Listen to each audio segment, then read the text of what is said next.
nation stronger than any other, a nation that prospered for hundreds of years, a great world power, but it all changed when they decided to attack. But what if I told you the Fire Nation isn't evil?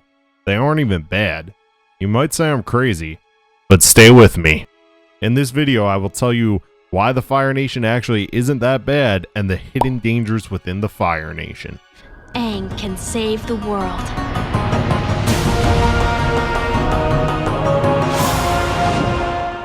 Hey guys, the YouTube algorithm is telling me if you don't like and subscribe to the video, it's going to kick me out of my house. Please don't let that guy kick me out of my house. Please like and subscribe to the video, please. The Fire Nation is shown in multiple ways during the show.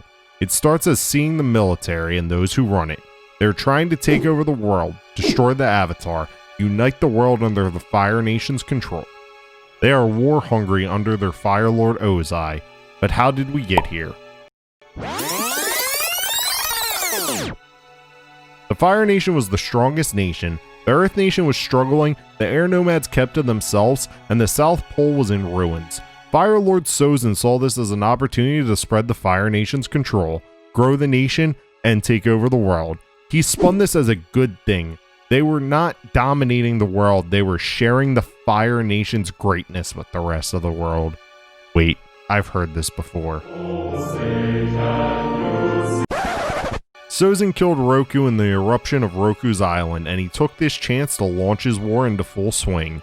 Using Sozin's comment, he decided to commit genocide against the Air Nomads. I really have heard this story before. He then spent the rest of his life hunting the Avatar.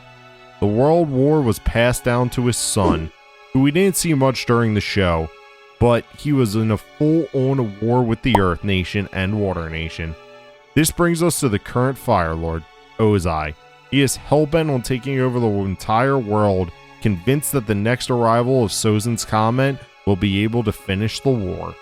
Completely taking over the world, he will have full power and total control over the way people think. I know what you're thinking. Cinematics, didn't you say the Fire Nation isn't bad? Yeah, I did.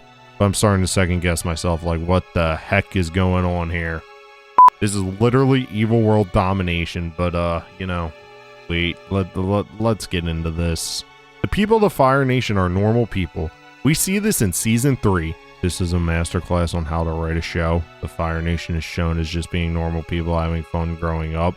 However, one of the main things we are shown multiple times is how Ozai has his people brainwashed into believing the Fire Nation is great, and the rest of the world honors and respects them. The Air Nomads didn't have a formal military.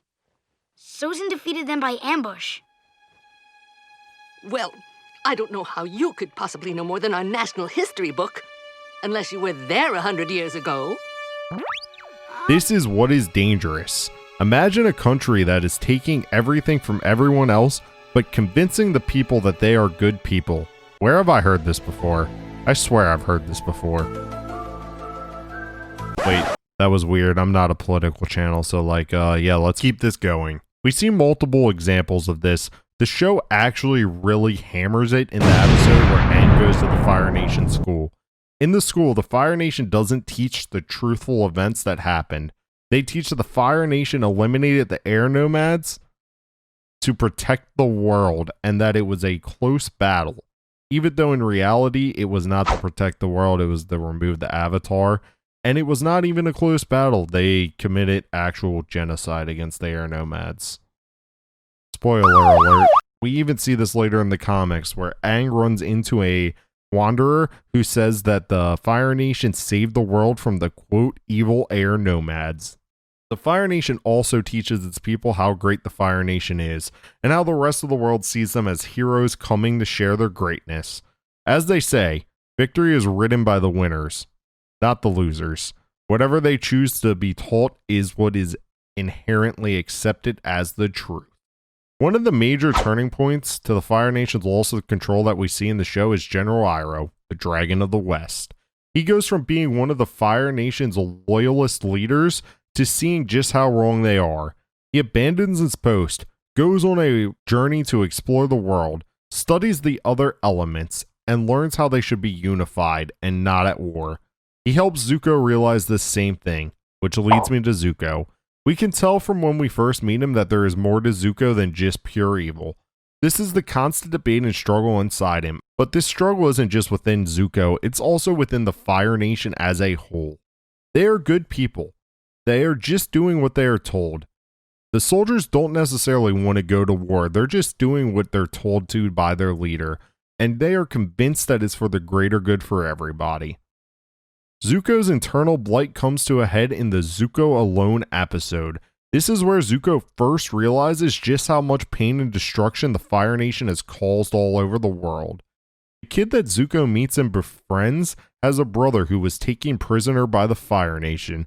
This really hurt his family, and Zuko also later meets a girl who takes them in and helps them, but she shows them a scar on her leg that she got in a battle with a Fire Nation soldier.